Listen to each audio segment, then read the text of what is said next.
আসসালামু আলাইকুম রহমতুল্লাহি ওবরকাতুহু। সম্মানিত দর্শক, ডক্টর মোহাম্মদ ইউনূসের অন্তর্বর্তীকালীন সরকার বেশ নড়ে চড়ে বসেছেন। তারা অনেকগুলো ঝুঁকিপূর্ণ কাজ করতে যাচ্ছেন।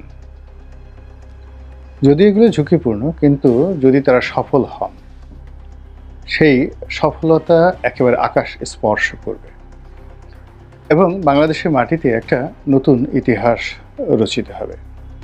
মূল প্রসঙ্গে যাওয়ার আগে যে বিষয়ে ঝুঁকি নিচ্ছেন সেই সকল বিষয়গুলো খুব সংক্ষেপে বলে নিই। প্রথমত হলো যে কিংস পার্টির গঠন, এবং কিংস পার্টি গঠন করার জন্য তারা ইতিমধ্যে তোড়জোড় শুরু করেছে। এবং আজকের যে ভিডিওটি করছি সেই সময়টার সামাজিক মাধ্যমে খবর হলো একজন উপদেষ্টা পদত্যাগ করে এই কিংস পার্টির নেতৃত্বে বসেছেন। দ্বিতীয় যে ঝুঁকি, সেটি হলো তারা রাজনৈতিক দলগুলোকে একটা উচিত দাঁত ভাঙা জবাব দেওয়ার জন্য যে স্থানীয় সরকার নির্বাচন আগে করার ঘোষণা তারা দিয়েছিলেন, সেটা থেকে সরে এসে এখন তারা তাদের ইচ্ছা মতো প্রশাসক নিয়োগ দিচ্ছেন।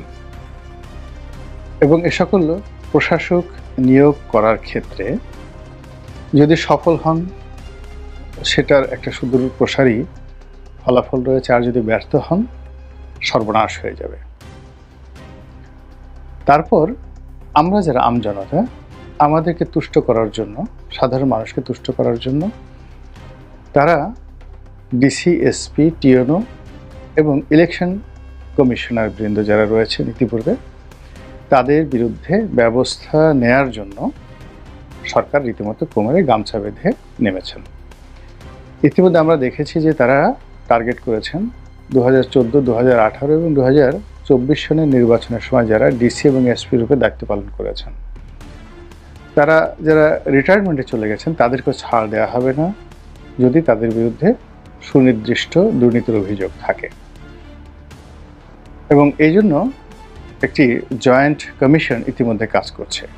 জাতীয় রাজস্ব বোর্ডের যে গোয়েন্দা সেল রয়েছে সেটি, এনএসআই, দুর্নীতি দমন কমিশন সহ সরকারের অন্যান্য গোয়েন্দা বিভাগ যুগপৎভাবে কাজ করছেন যে এই সকল নির্বাচনে, প্রশ্নবিদ্ধ নির্বাচনে যারা গুরুত্বপূর্ণ দায়িত্বে ছিলেন, একেবারে টপ টু লো, এখানে আমরা প্রতীকী অর্থে ডিসিএসপির কথা বলছি, কিন্তু কার্যত ওসিদেরকে, টিএনওদেরকেও এখানে বাদ দেওয়া হবে না। এটা পর্যায়ক্রমে তাদেরকে অন্তর্ভুক্ত করা হবে।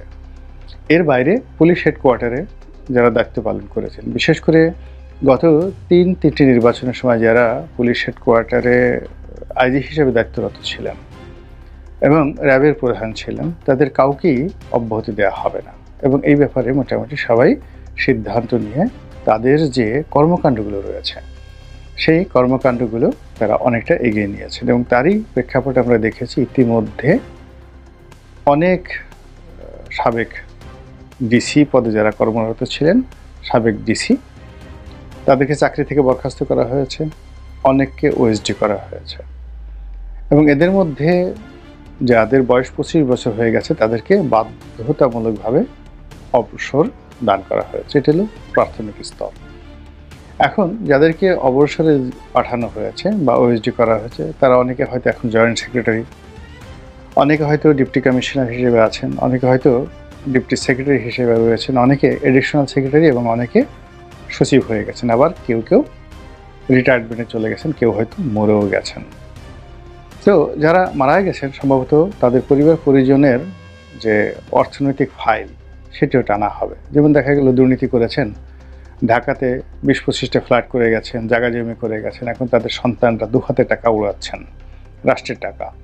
কাজেই এই তাদের সহায় সম্পত্তি, যারা মরে গেছেন তাদের সহায় সম্পত্তিও ক্রয় করা হবে। এরকম একটি প্রস্তুতি ব্যাপকভাবে চলছে। এর ফলে যে ঝুঁকিটা তৈরি হয়েছে সেটি হলো সচিবালয় এবং পুলিশ রীতিমতো ফাঁকা হয়ে যাওয়ার মতো অবস্থা হয়ে গেছে। এর কারণ হলো এই অপকর্মের সাথে একজন দুজন জড়িত নয়, হাজার হাজার মানুষ জড়িত। এবং এই হাজার হাজার মানুষের চাকরিচ্যুতি ঘটলে প্রশাসনে এখন যে জটিলতা যাচ্ছে, আমলাতান্ত্রিক জটিলতা, কাজের মন্থর গতি এবং একই সঙ্গে রাষ্ট্র পরিচালনার যে স্বাভাবিক যে কতগুলো নর্মস রয়েছে সেইগুলো রীতিমতো এখন উল্টো পথে চলছে। এইগুলো এই সরকারের সিদ্ধান্ত বাস্তবায়নের ফলে আরও জটিল, কুটিল এবং ভয়াবহ হতে পারে, আবার এটা উল্টো হতে পারে। উল্টো হতে পারে এই কারণে যে আওয়ামী লীগ সরকার তাদের অপকর্মকে ঢাকা দেওয়ার জন্য এবং তাদের অভীষ্ট লক্ষ্যে পৌঁছানোর জন্য এই দুর্নীতিবাজ কর্মকর্তাদেরকে তোষণ করেছেন, তাদেরকে অনেক পুরস্কার দিয়েছেন এবং ইতিমধ্যে আপনারা দেখেছেন যে অনেকের পুরস্কার ছিনিয়ে নেওয়া হয়েছে। পুলিশের যে সকল কর্মকর্তাদেরকে মেডেল দেওয়া হয়েছিল তার সেই মেডেলগুলো ছিনিয়ে নেওয়া হচ্ছে।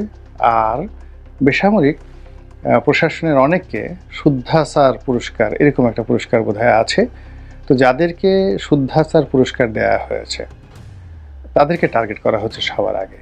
এখন তারা ডিসে থাকুন বা না থাকুন, does not matter. Awami League আমলে তারা এমনকি শুদ্ধাচার করেছেন, ওটা নিয়ে এখন খোঁজখবর চলছে এবং সেই খোঁজখবর করে তারপরে ধরুন 2000 কর্মকর্তা কর্মচারীকে খালি করে দেওয়া হলো, কুল্লু খালাস। তো এর শুভ ফল হলো যে ওই খালি জায়গাগুলোতে তুলনামূলকভাবে তরুণ, মেধাবী, সৎ কর্মকর্তারা যদি সেখানে নিয়োগ লাভ করেন তাহলে প্রশাসনে একটা নতুন দৃষ্টান্ত তৈরি হবে। আগামীতে যারা ডিসি পদে থাকবেন বা নির্বাচন সংশ্লিষ্ট কাজে জড়িত হবেন তাদেরকে 100 বার এই অতীতের এই সকল কর্মকাণ্ড বারবার শুধু তাদেরকে পীড়া দিতে থাকবে। আর যে সকল অপরাধী, অভিযুক্ত কিংবা ধরুন আওয়ামী লীগের দোসর এই সময়টাতে চাকরি হারাবেন, তারা এই সমাজে অপাঙ্ক্তি হয়ে পড়বেন। অনেককে পালাতে হবে, অনেককে জেলে যেতে হবে, অনেককে নিন্দিত হতে হবে এবং তাদের ছেলেমেয়ের বিয়ে থা থেকে শুরু করে তাদের সহায় সম্পত্তি সব কিছু নিয়ে রীতিমতো টানাটানি শুরু হবে। এবং এই মানুষগুলোর যে দুর্ভোগ এবং দুর্দশা, এগুলো দেখে অনেক মানুষ কিন্তু তৃপ্তি পাবেন। এর কারণ হলো আওয়ামী লীগ জমানাতে এদের দাপটে সাধারণত কোনো মানুষ এদের ধারে কাছে যেতে পারেনি, তারা মানুষকে মানুষ মনে করতো না। অবশ্য আমি সবার কথা বলছি না, আওয়ামী লীগের দোসর ছিলেন না এবং নির্বাচনে ওইরকম কোনো যাকে বলা হয় অপকর্ম করার প্রয়োজনও হয় না। এর কারণ হলো কিছু কিছু জায়গাতে ভালো নির্বাচন হয়েছে, অনেকগুলো ডিসি ছিলেন যাদেরকে আপনি বলতে পারেন সার্বিক বিচারে দক্ষ, অভিজ্ঞ, সৎ এবং সিভিল সার্ভিসের ইতিহাসে এই সময়টিতে যাকে বলা হয় তাদের দ্বিতীয় কোনো যাকে বলা হয় নজির বা তাদের দ্বিতীয় সেকেন্ড পিস আমি অন্তত দেখিনি। আওয়ামী লীগের দোসর হিসেবে বদনামে এসেছিল বা যাকে বলা হয় পেপার পত্রিকায় টুকটাক লেখালেখি হয়েছিল একজন লোক, ভদ্রলোকের নাম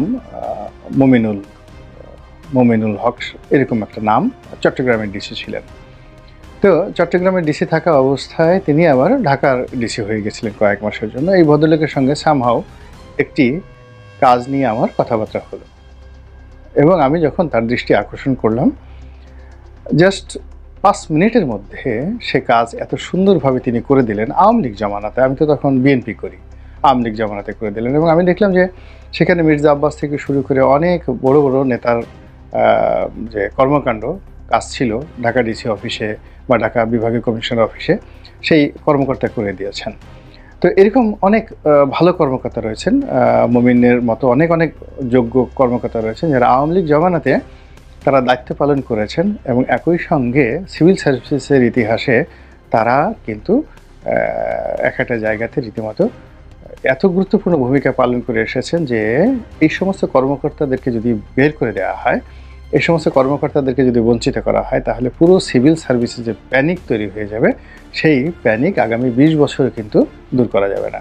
আর একজন কর্মকর্তার কথা না বললেই নয়, তাকে আমি চিনি, তিনি যখন সাভারে টিউনো ছিলেন।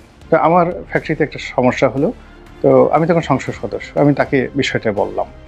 তো বলার পরে পুরো সমস্যাটি তিনি এত দ্রুততার সঙ্গে এবং এত চমৎকারভাবে তিনি সমাধান করে দিলেন যেটা বলার মতো না। পরবর্তীতে দেখা গেল যে একটি কাজে তার চাকরি নিয়ে টানাটানি হলো এবং নির্বাচন কমিশন বলতে গেলে তাকে ওএসডি করলো এবং আমি তখন নির্বাচন কমিশনে গেলাম এবং ওই পরিচয়ের সূত্রে সাকর সাহেবকে বললাম এবং সাকর সাহেব সমস্ত ঘটনা শুনে তিনি সেই কর্মকর্তার পক্ষে সায় দিলেন এবং তাকে তিনি সাভারে রেখে দিলেন।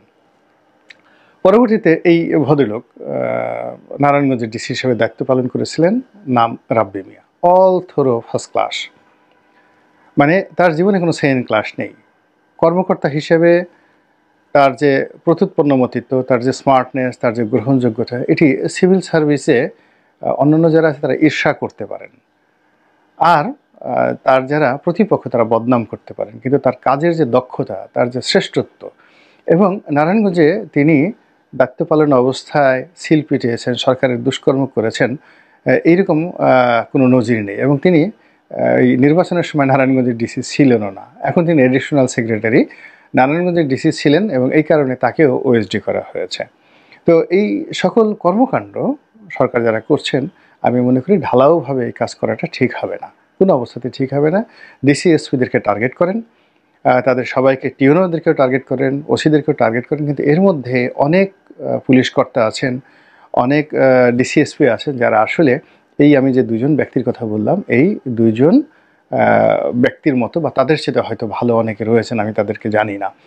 তো এরকমভাবে আর যদি সত্যিকার অর্থে যারা একেবারে করাপ্টেড, আপাদমস্তক করাপ্টেড, সেই করাপ্টেড যারা লোকজন রয়েছেন তাদেরকে শাস্তি দিন।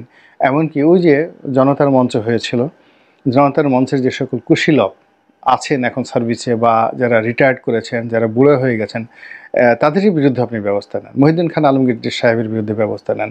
লোকজন তালি বাজাবে, সিভিল সার্ভিসে সবাই তালি বাজাবে। তো এই কর্মকাণ্ডগুলো চলছে এবং এটি একটা একেবারে 50-50 ঝুঁকির মধ্যে সরকার কিন্তু এগোচ্ছে।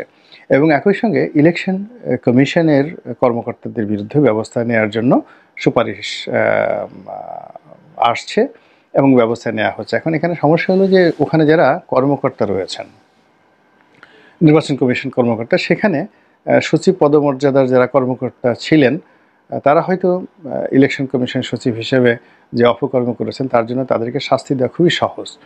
কিন্তু যারা সদস্য হিসেবে ছিলেন, অর্থাৎ ইসি ইলেকশন কমিশনার হিসেবে ছিলেন বা সিইসি চিফ ইলেকশন কমিশনার হিসেবে ছিলেন, এগুলো সাংবিধানিক পদ।